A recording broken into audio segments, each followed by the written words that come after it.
Vamos lá, pessoal, trabalhar agora um tema doutrinário, o poder constituinte, ok? Tema que aparece com frequência nas provas de concurso. As questões são simples, mas você tem que tomar cuidado com algumas cascas de banana que podem aparecer aí no meio do caminho. O poder constituinte foi desenvolvido, essa teoria aqui, é claro que não no formato que a gente tem hoje, porque foram sendo incorporados alguns mecanismos, né? O dono da teoria do poder constituinte é um abade chamado Abade Sieyès. E é curioso até saber por que um abade é um cargo na Igreja Católica, é como se o cara fosse um frei, um padre, grosso modo falando. Como que ele estava dando aula de direito constitucional, de teoria da Constituição.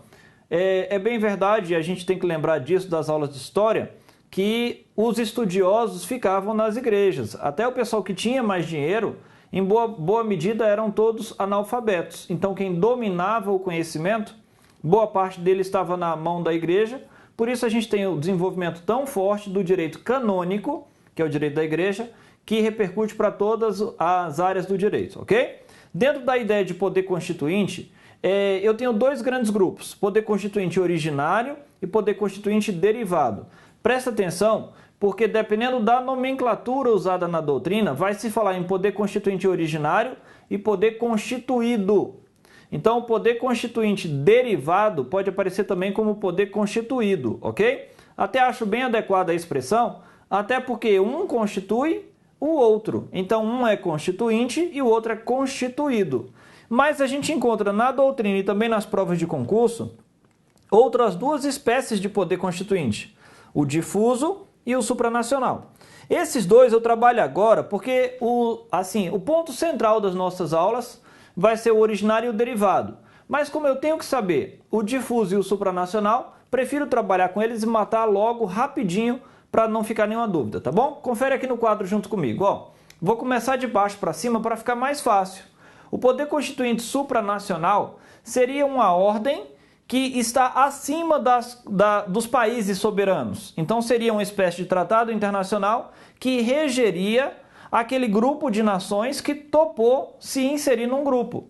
É o que você tem, por exemplo, se você pensar na União Europeia. Lá na União Europeia, cada país é soberano, cada um tem a sua Constituição. Mas há um tratado internacional que rege aquela união que é formada como uma espécie de confederação. É claro que a gente está falando para você entender da melhor forma, mas seria uma ordem que exorbita, que está acima do poder constituinte originário, ok? A gente lembra que na pirâmide do Kelsen, ele vai desenvolvendo um patamar acima do outro e todas as normas buscam validade na Constituição, que é a norma hipotética fundamental. Se eu partir da ideia de poder constituinte supranacional, eu teria algo acima da Constituição, porque está fora do âmbito do país, ok? Esse aqui cai mais em prova, o poder constituinte difuso. Outro dia eu estava dando aula, aluno é o cão, né? E a menina perguntou bem assim, e o concentrado? Eu falei, concentrado o quê? Aqui está o difuso, cadê o concentrado? Eu falei, não, querido, ó, isso aí é lá no controle de constitucionalidade, tem controle difuso e concentrado. Aqui não, poder constituinte difuso é sinônimo de mutação constitucional. E o que é a mutação constitucional? A mutação constitucional é a possibilidade de haver uma reforma informal, uma mudança informal na Constituição. É quando, sem alterar o texto, se altera o sentido da norma. Por exemplo, o mandado de injunção, no começo o Supremo Tribunal Federal adotava a teoria não concretista, ou seja, ele não resolvia o caso concreto e a decisão no MI apenas decretava a mora legislativa. No entanto, depois que a gente teve uma evolução na jurisprudência do Supremo Tribunal Federal, passou-se a adotar em relação aos efeitos da decisão no mandado de injunção a teoria concretista. Se você olhar o que está escrito na Constituição acerca do mandado de injunção, você não vai ver nenhuma diferença, nem quando era não concretista, nem quando passou a ser concretista, ok? Então se liga, ó, poder constituinte difuso pode aparecer na prova como mutação constitucional ou procedimento de mudança informal da Constituição. O que é mesmo? Alteração na interpretação da norma sem a mudança do texto, tá bom? Agora a gente vai trabalhar com os dois principais que é o poder constituinte originário, que eu vou chamar de PCO, e o poder constituinte derivado, ou poder constituído, que eu vou chamar de PCD. A gente vai trabalhar primeiro com um quadrinho que eu coloquei aqui de modo geral, é só um mapa mental. Na verdade eu tenho então poder constituinte, e aí eu peço que você acompanhe aqui comigo. Ó, poder constituinte dividindo dois grandes grupos, originário e derivado. O originário tem algumas características que nós vamos ver e também algumas peculiaridades. Isso aqui tudo é caível em prova, isso muito importante para a prova de concurso, dada a repercussão lá no controle de constitucionalidade. Por sua vez, dentro do poder constituinte derivado, nós vamos ver 3 subespécies dele, assim como as limitações ao poder de emenda, que é um assunto recorrente nas provas de concurso. Lembro a vocês, mesmo quando não está no edital, o assunto poder constituinte, isso aqui cai na prova, cai em outra roupagem.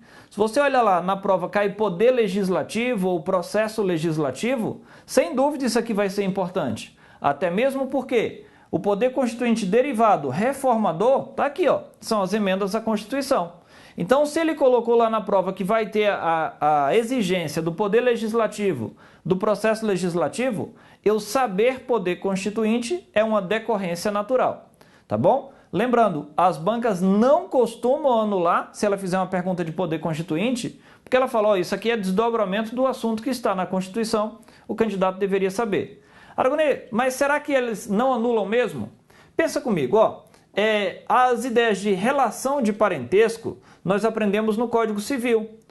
Como assim relação de parentesco? Para eu saber se o meu pai e minha mãe é parente de primeiro, de segundo grau, meu irmão qual o grau, meu cunhado, meu sobrinho, meu tio, todas essas relações são balizadas no Código Civil. Note que essa relação de parentesco para a gente no constitucional é importante em 2 momentos basicamente. É importante lá nos direitos políticos, quando vai falar na inelegibilidade reflexa ou reflexiva, e também é importante lá quando vai se proibir a prática do nepotismo. Não sei se você sabe, mas a palavra nepotismo vem da palavra nepote. E a palavra nepote nada mais quer dizer senão sobrinho. E o que é alcançado na proibição do nepotismo? A contratação até do nepote, que é o sobrinho parente de terceiro grau. Mas notem que em várias provas, inclusive nível médio ou superior, tanto faz. Não interessa se lá no conteúdo programático tem ou não o tópico de direito civil relacionado à relação de parentesco. Na verdade, no mais das vezes, não tem. Mas ele pode perguntar, colocando uma situação hipotética, em que o fulano é sobrinho do Beltrano e ele te pergunta se está ou não atingido pela questão da súmula do nepotismo, e você vai ter que entender a relação de parentesco que está lá no Código Civil, mesmo não tendo caído no teu edital. Ok? Vamos seguir aqui então. Ó. Tem o originário, tem o derivado, cada um com as suas peculiaridades. Vamos trabalhar primeiro com poder constituinte originário, mas dada a limitação que nós temos na tela, eu vou desdobrar isso aqui, ok? Então tá, ó. Primeiro vamos lá, poder constituinte originário, que é o nosso PCO. Vê bem, a gente teve lá no ano de 2014 uma situação que foi o seguinte, 2013, 2014, várias manifestações de rua, começaram lá na Copa das Confederações e aí avançaram até a situação da Copa do Mundo. Começou, não sei se você lembra, com a história, não é por 20 centavos, aquela situação que envolveu o aumento das passagens, e aí foi tomando corpo, o movimento, e o pessoal sempre falava uma frase, o gigante acordou, não sei se você lembra disso. Mas eu te pergunto, quem é o gigante? O gigante acordou, na verdade, é o povo. O povo é o titular do poder, não sei se vocês lembram.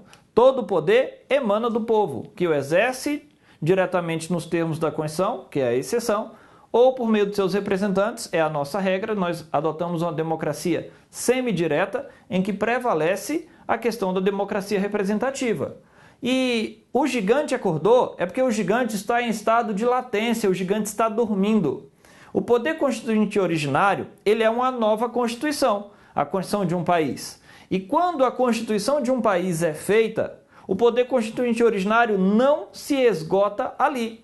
Ele é permanente e latente. O que essas duas características querem dizer de permanente e latente? Quando se fala que ele é permanente e latente, significa que ele está ali, mas ele é muito perigoso.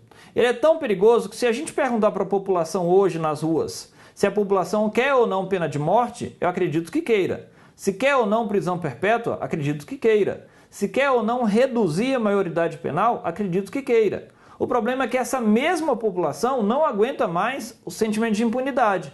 Acontece que, às vezes, alguém dessa mesma população tem seu filho, seu sobrinho, seu irmão praticando um crime grave e vão querer matar. E aí você sabe que o cara pode ser inocente, sabe que se matar às vezes não tem como voltar atrás, né? Aquela situação não tem como reparar de jeito nenhum.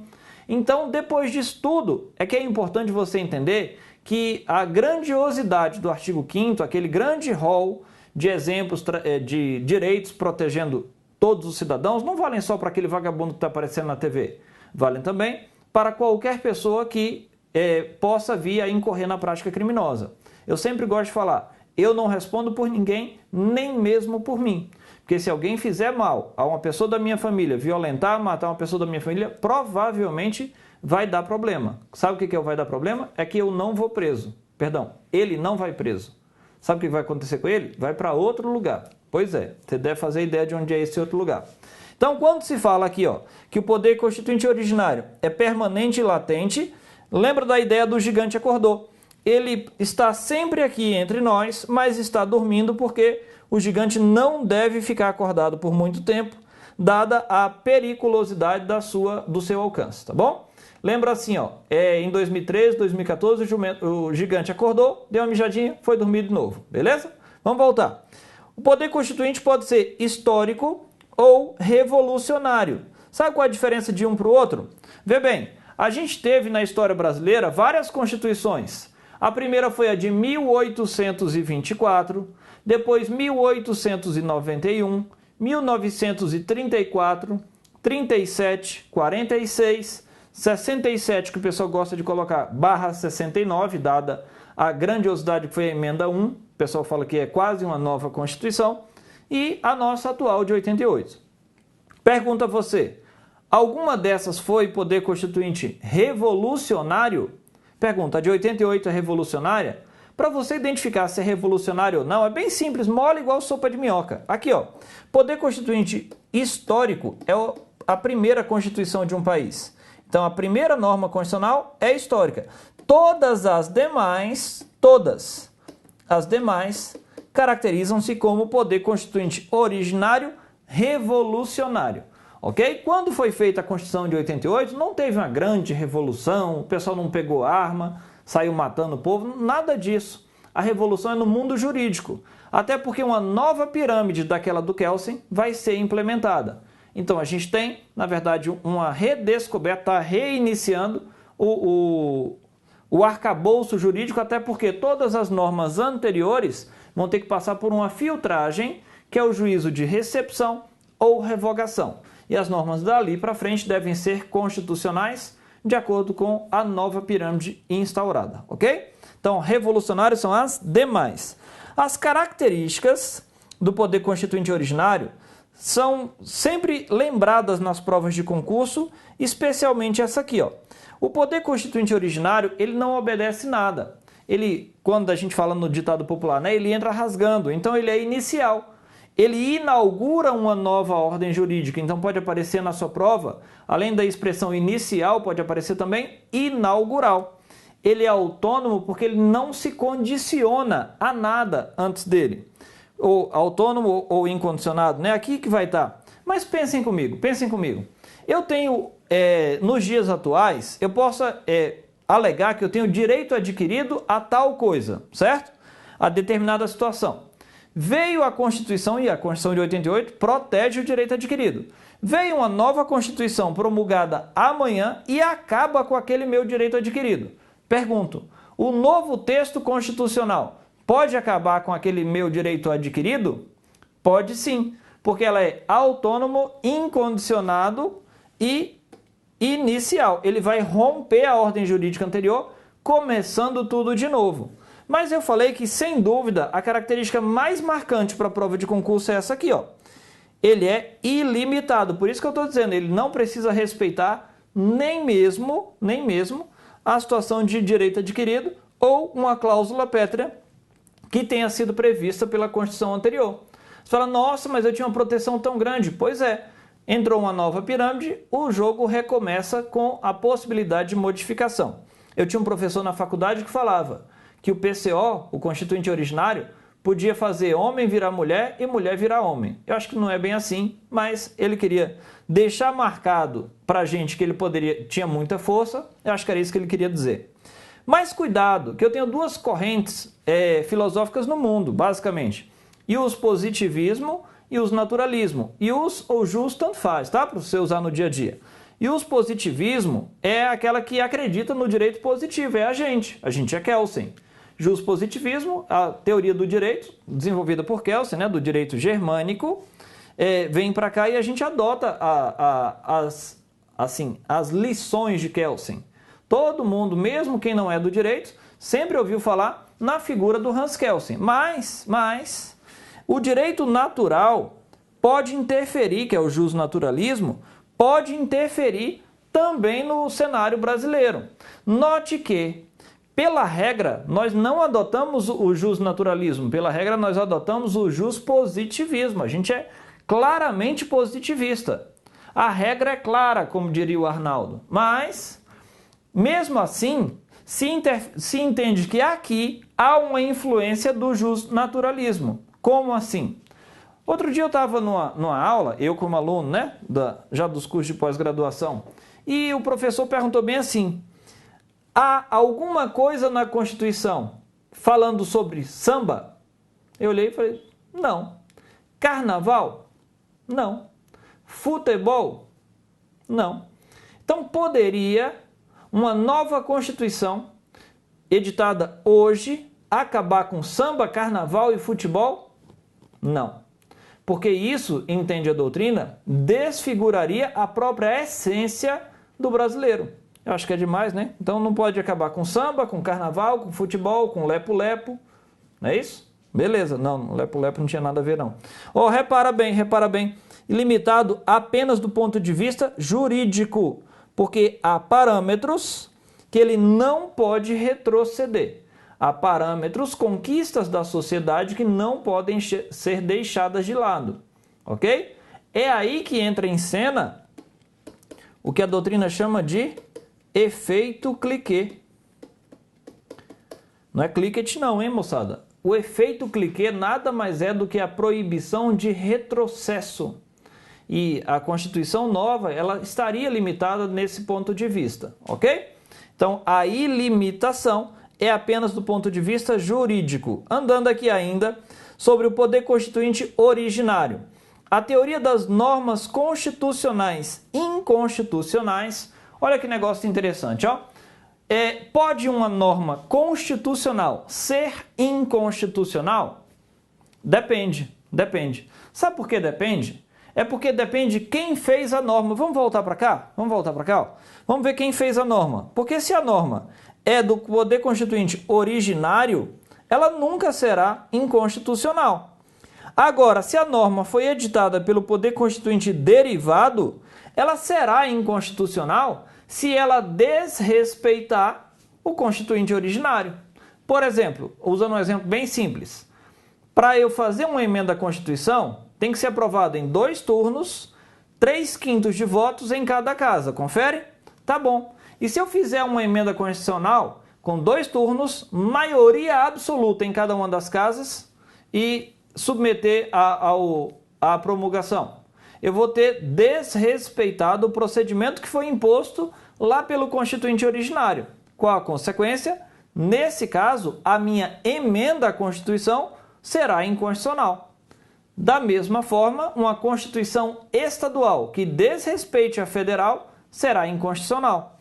Então, as normas editadas pelo poder constituinte derivado ou pelo poder constituído, essas aqui podem ser inconstitucionais. Já aquelas feitas pelo constituinte originário, elas não serão inconstitucionais nunca, ok? Mas, fora do Brasil, há grandes expoentes na doutrina. O professor Jorge Miranda está sempre aqui no Brasil fazendo palestras, fantástico, formidável. Outro dia, quando eu falo assim outro dia, já passou muito tempo, tá? É porque a gente vai ficando velho e perde a noção de tempo. Vai acontecer com você também. Outro dia eu estava falando bem assim, tinha uma funcionária minha falando, não sei o que, nasci em 94. Eu olhei e falei, nossa, você nasceu em 94? 94 eu lembro do Galvão gritando, é tetra, e parece para mim foi há tão pouco tempo. E pior, foi há pouco tempo mesmo. Mas ela já olhou e ficou rindo para mim. Quando eu falei, isso foi ontem, ela ficou rindo para mim. Na verdade, a noção de tempo varia de acordo com a sua idade, né? O professor Jorge Miranda estava aqui no Brasil, dando uma palestra lá no Superior Tribunal de Justiça, e falou que a gente não sabia o tanto que nossa Constituição era respeitada lá fora e elogiada.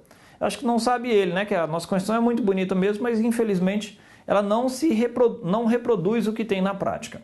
Olha só, o professor Jorge Miranda, lá em Portugal, e o professor Otto Barhoff, ou Otto Bischoff, você que manda aí, Otto Barhoff, lá na Alemanha, defendem a possibilidade de uma norma constitucional originária poder ser inconstitucional. Aqui no Brasil não é assim. Eu tenho choque entre normas originárias o tempo todo. Um choque dos mais marcantes, um exemplo mais singelo para a prova, é o direito de informação, a liberdade de expressão, a liberdade de imprensa e a intimidade da vida privada. Entram em rota de colisão todo momento. Note que para a imprensa trazer a notícia, muitas vezes ela vai invadir o direito à intimidade das pessoas. E esse balanceamento, esse sopesamento vai ser feito de modo a eu entender que não existe nenhuma hierarquia entre as normas da Constituição, as normas originárias, volto a dizer. Porque se uma norma da Constituição originária e uma norma feita por emenda entrarem em choque, a norma da emenda pode ser declarada inconstitucional. Agora, se eu tenho o artigo 5º da Constituição e o artigo 5º da Constituição, lado a lado, as duas normas originárias brigando, eu tenho que recorrer a uma ponderação de interesses no caso concreto. Eu vou verificar, naquele caso, qual das normas constitucionais há de prevalecer. Uma vai se sobrepor à outra, o que não quer dizer de modo algum que aqui ficou afastada se tornou inconstitucional. Vai ser caso a caso para eu saber qual que vai prevalecer, ok? Então aqui eu faço uma ponderação de interesses no caso concreto. O Brasil não adota a ideia de inconstitucionalidade de normas originárias.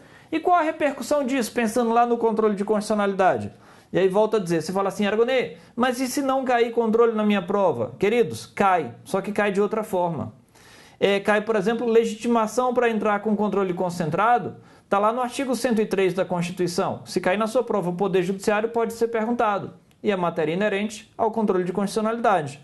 Reparem uma coisa, eu posso entrar com um ADI, uma ação direta de inconstitucionalidade, contra atos normativos primários, certo?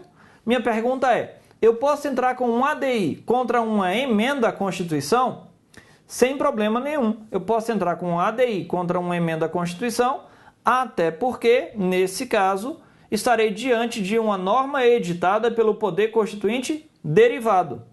Então, caso o Constituinte derivado tenha ido além do que ele poderia, ou contrariado frontalmente a Constituição, posso entrar com um ADI contra a emenda. Problema, eu não posso ajuizar a ação direta de inconstitucionalidade contra normas originárias, até porque, como nós vimos, a gente não admite a teoria lá do professor Jorge Miranda e do professor Otto Barhoff no sentido de poder uma norma da Constituição originária ser inconstitucional. Cuidado que eu vou agora falar um exemplo bem bizarro. Tem um artigo da Constituição que de tão pouco relevante ele é sempre lembrado. É o que fica lá, o Colégio Dom Pedro II fica no Rio de Janeiro, ok? O que isso tem a ver com Constituição? Nada, meramente formal. Mas o artigo 5º você sabe que é muito importante. Pergunto, choque entre o artigo 5º e o artigo 242. Há hierarquia entre eles? Nunca. Não há hierarquia entre normas editadas pelo Constituinte originário, ok? Então até aqui nós já vimos uma introdução geral e falamos também do poder constituinte supranacional, do poder constituinte difuso ou das mutações constitucionais, assim como do poder constituinte originário. Eu peço que você fique aí comigo, porque nós vamos trabalhar em seguida o poder constituinte derivado ou constituído. Um abraço e até lá!